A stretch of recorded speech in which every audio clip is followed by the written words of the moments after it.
అంటే బర్రెలక్క ఎంపీగా పోటీ చేస్తది అనేది మొదటి నుంచి ఉన్నటువంటి ప్రచారం. ఎందుకంటే అసెంబ్లీ ఎన్నికల ఫలితాల సమయం నుంచి కూడా మీరు కూడా చెప్పుకుంటూ వస్తున్నారు. హ్మ్. ఖచ్చితంగా ఎంపీగా నేను బరిలో ఉంటా చేస్తనే అని. చెప్తున్నా ఆ! అప్పటినుంచైనా.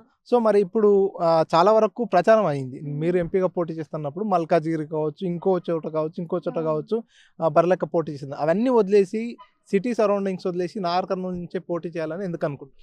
అంటే ఫస్ట్ నేను మేడ్చల్ మల్కాజ్గిరి అని స్టార్టింగ్ నుంచి అదే ఉన్నదన్న.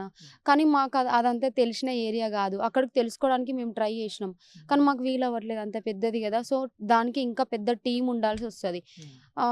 అంత టీమ్ అంతా మాకు ఫార్మ్ అవ్వలేదు. సో, టీమ్ ఫార్మ్ అయితే మేము అక్కడే ఏద్దాం అనేసి అనుకున్నాము. సో, టీమ్ ఫార్మ్ అవ్వలేదు. మాకు ఇబ్బందయితుంది. ఇక్కడ మా అత్తమ్మ వాళ్ళు, మా మమ్మీ వాళ్ళు అక్కడొచ్చి ఉండడానికి గూడా సొంతం ఇల్లు లేదు. రెంట్ హోమ్‌లలో ఉండాలంటే కొంచెం ఇబ్బందే మాకు. సో, ఇంకా వద్దు ఇక్కడేస్తే బావుంటది. ఇక్కడ మా హస్బెండ్ వాళ్ళ ఫ్యామిలీ చాలా పెద్ద ఫ్యామిలీ. సో, వాళ్ళు గూడా వస్తారు ప్రచారంకి.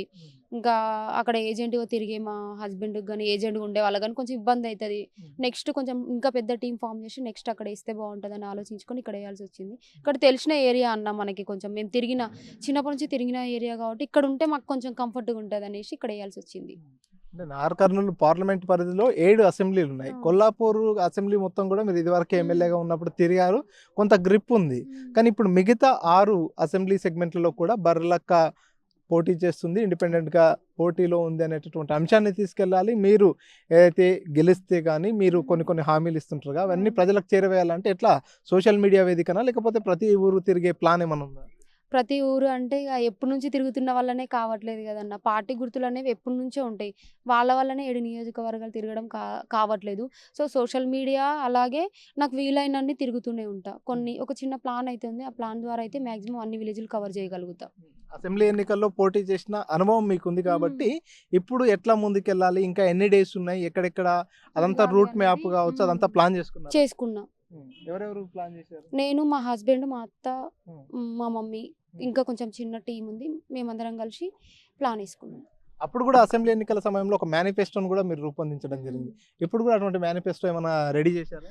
ఆ మేనిఫెస్టో అయితే నేను రెడీ చేసుకున్నా. అంటే ఇప్పుడు 7 నియోజకవర్గాలు కాబట్టి ఒక్కొక్క నియోజకవర్గం నుంచి ఒక చిన్న టీమ్‌నైతే ఫార్మ్ చేసుకోగలిగిన. ఆ నియోజకవర్గంలో ఏం ప్రాబ్లమ్స్ ఉన్నాయి మెయిన్‌గా అనేది వాళ్ళు కాలిక్యులేట్ చేసి నాకు పంపిస్తామన్నారు. అవన్నీ పంపగానే వాటిని ఒక మేనిఫెస్టోగా ప్రిపేర్ చేసుకుంటా. ఇప్పుడు నేను ప్రిపేర్ చేసుకుంటే నేనే హ్యాపీగా ఉంటా అవి క్లియర్ అయితే. సో, వాళ్ళు గదా హ్యాపీగా ఉండాల్సింది. సో, వాళ్ళ ప్రాబ్లమ్స్‌నే మేనిఫెస్టోగా మలుచుకుంటా.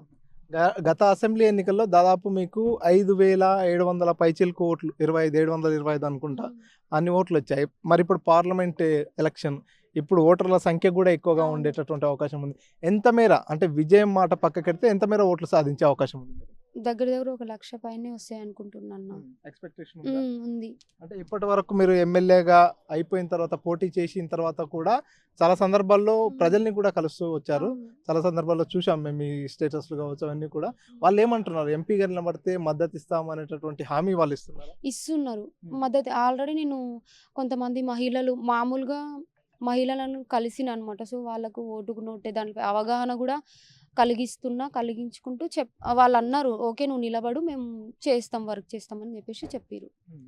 ఒకవైపు పూర్తిగా ఈ ఎలక్షన్ అంతా కూడా సెంట్రల్‌లో జరిగేటటువంటి పరిణామాలపై ఉంటది కాబట్టి, హ్మ్. మోడీ ఇమేజ్ అవును. కొంచెం ఉంటుంది. మోడీ ప్రభావం ఉంటుంది. హ్మ్. మరోవైపు రాష్ట్రంలో అధికారంలో ఉన్నటువంటి పార్టీ కాబట్టి, కాంగ్రెస్ పార్టీ ప్రభావం గూడా ఉంటుంది. హ్మ్. ఎందుకంటే సొంత గ్రామం, ముఖ్యమంత్రి సొంత గ్రామం కూడా అవును. మీ నియోజకవర్గంలోనే ఉంటుంది కాబట్టి. హ్మ్. సో, ఈ 2 పార్టీలు కూడా ఎక్కువ మోతాదులో ఓట్లన్నీ కూడా చీల్చుకుపోయేటటువంటి అవకాశం ఉంది. హ్మ్. వీరిని కాదని నీకు ఓటేయాలంటే ఏం చెప్తావు జనాలకి?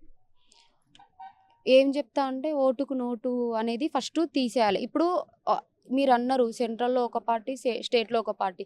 ఏ పార్టీ ఎక్కువ డబ్బులిస్తుందో ఇప్పుడు ఎగ్జాంపుల్ 500 ఇచ్చిరనుకో ఓటుకు. 500 మళ్ళీ ఎలా సంపాదించాలని ఆలోచిస్తారు. అభివృద్ధి కావాలనుకుంటే నన్ను గెలిపించుకోండి. ఆటోమేటిక్‌గా అభివృద్ధి వస్తది. లేదు ఈరోజు ఒక ఓటుకి 500 ఇస్తుర్రంటే 500 అంటే గట్టిగా తింటే ఒకరోజు తినేయొచ్చు. సో, ఇప్పుడు ఒక రోజుతో కాదు గదా! 5 సంవత్సరాలు ఉండాలి. సో, 5 సంవత్సరాలు ఎలా ఉండాలో వాళ్ళ ఓటు వేసేదాన్ని బట్టి ఆధారపడి ఉంటది.